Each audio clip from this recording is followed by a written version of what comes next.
Aloha. I'm Dale Rosenfeld with another edition of Conscious Cannabis Conversations with Wendy Gibson Viviani, who is a cannabis nurse, meaning that she has a lot of knowledge. And today she's going to share with us talking terpenes. We used to only talk about indica, sativa, and everybody was focused on the highest THC.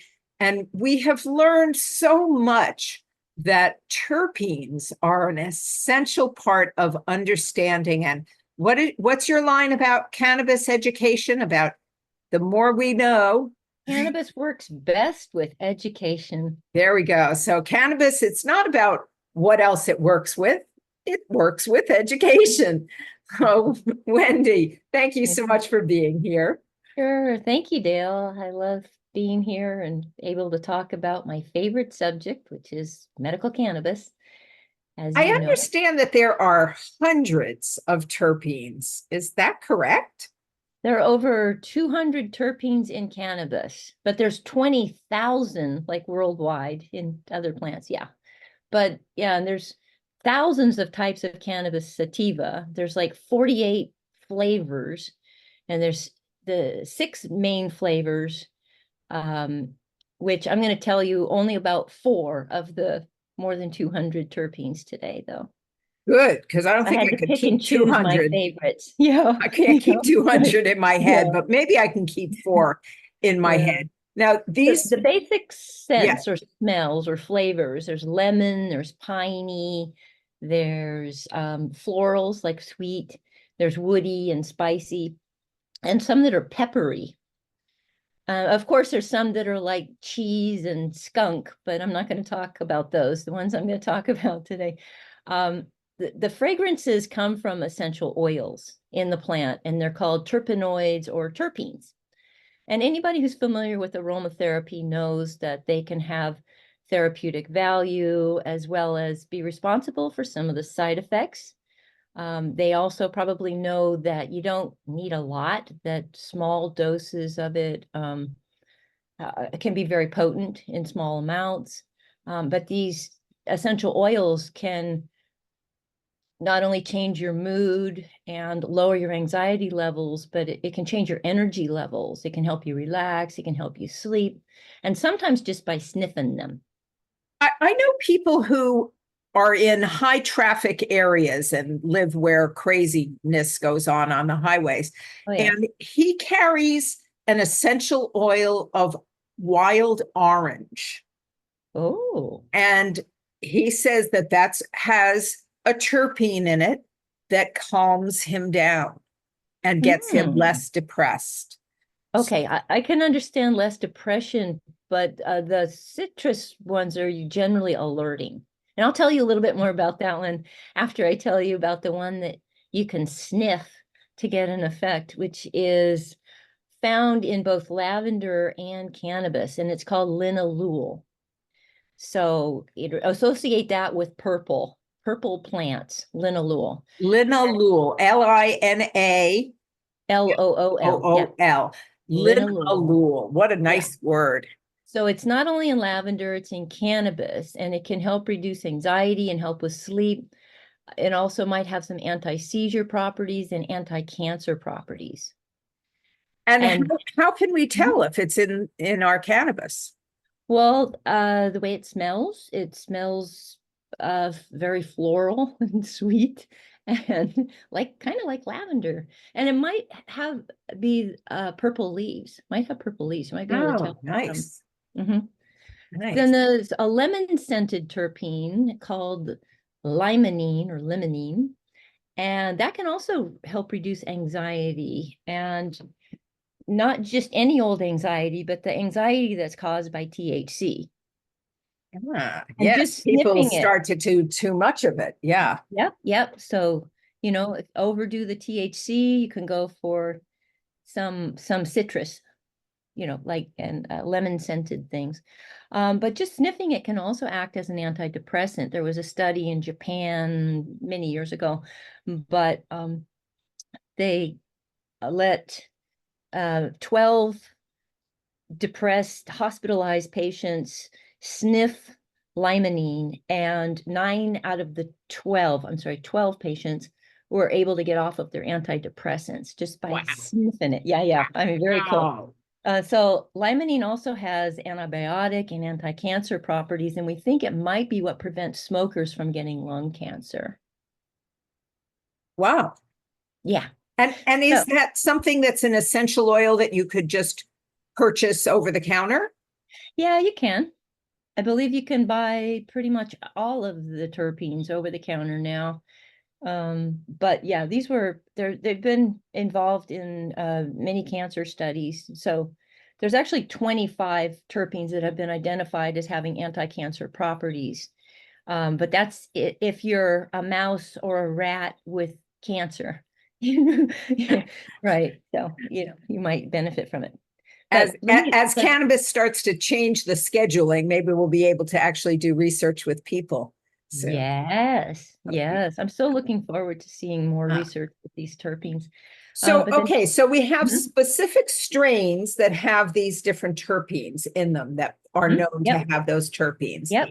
And So if I have depression, finding a cannabis strain that has the specific terpenes that will help raise my that level. smells like lemon. Just go for the lemon scented ones if you want an uplift and Great. So Great. let me also introduce you, if you don't already know, myrcene.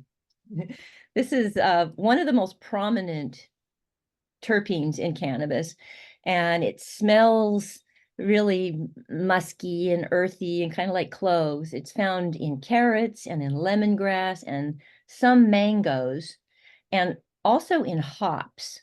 So I'm not a beer drinker, but if you drink beers that are really hoppy, they tend to be the most sedating beers. So that's how you can kind of remember that's the myrcene in hops.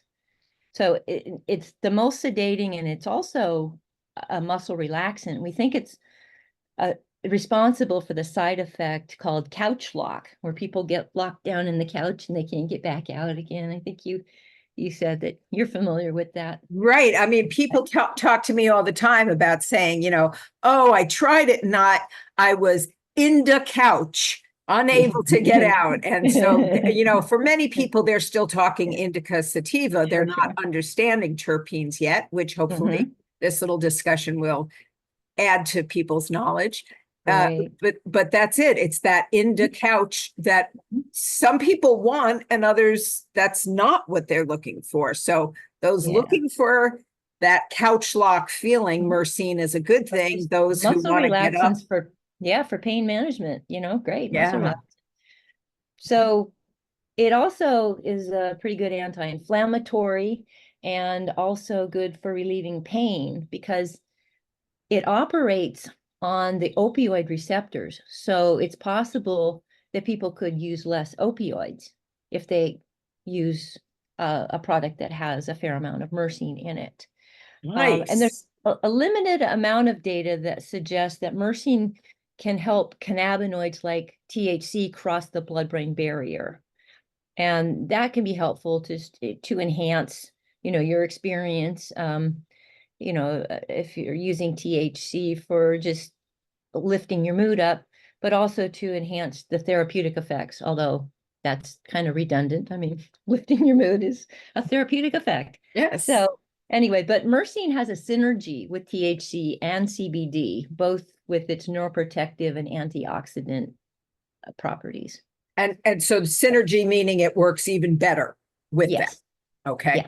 Yeah. Wow. So now we've got superstar for last though. So that's 3. Okay. So that's 3. So let me just review. The first one that we talked about was linalool. Yes. And linalool and limonene or limonene. However you say it, I'm not sure anymore. We can have the accent on the wrong syllable. Certainly. Yes. And that third one was myrcene. And now we're looking at the 4th, the most important in your mind. Superstar. Yeah, I can't even tell you all the good things about it. The list is so long. But this one is called beta caryophyllene. And it's found in black pepper, in hemp, in basil, rosemary, oregano, and of course in cannabis. And it has a peppery, woody, spicy smell. So let me just give you a couple fun facts before I tell you all the medical stuff. So the plants that are grown outdoors have higher levels of beta caryophyllene than plants that are grown indoors. And the scent is what the drug sniffing dogs smell, because CBD and THC don't have a scent, but beta caryophyllene does. And so this is what the drug sniffing dogs are sniffing. And are you saying that it has more of that if they're grown outdoors? Yes. And I wonder why that is. We don't have know. to go back and look at the articles again, Okay. but yeah. So I think one of the fascinating things that we're doing, Wendy, is as we are sharing whatever knowledge we have, we also wind up with more questions. Oh, absolutely. I spend all day long chasing down questions. Yes, so many potential therapeutic properties. I can't list them all. They're also useful. It's also useful in reducing anxiety and depression, and it acts like the cannabinoids THC and CBD. So it shares a lot of properties with them. So anti-inflammatory, analgesic for reducing pain, and especially neuropathic pain, which is a difficult type of pain to treat. And it has neuroprotective properties. So helpful when treating epilepsy or Parkinson's disease.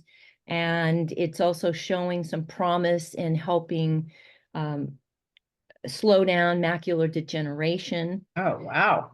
And they think the scientists have kind of been on the fence as to whether or not this is a terpene or another cannabinoid, because it acts so much like a cannabinoid. It binds to the cannabinoid receptor, the CB2 receptor, if you're familiar with that. And that's the one that regulates your immune system. So beta caryophyllene can help regulate allergic reactions, intestinal inflammation, gut health, help rebalance blood sugars. It can help prevent and treat cancer. And it's been useful in, one study or two studies showing that it can enhance chemotherapy treatments.